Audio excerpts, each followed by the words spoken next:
yung mga ginagamit nating containers are very, very important. So for our dry ingredients, okay, like the flour, like the baking powder, etc., mas maganda yung mga canister natin ay yung pag binuksan natin ay kasyang-kasya yung ating mga measuring cups, no? So wide yung kanyang opening. Yun ang the best for our mga ingredients, no? Sa mga canister storages natin.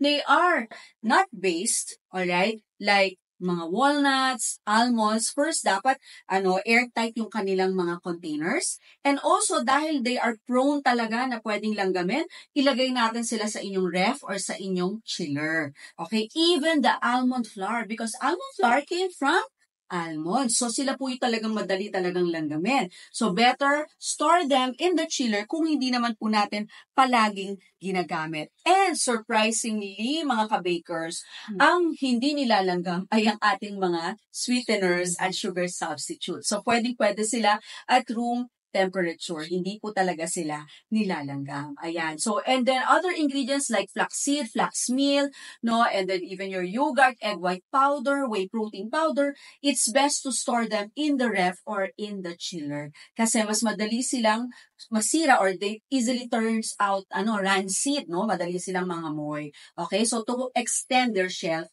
life.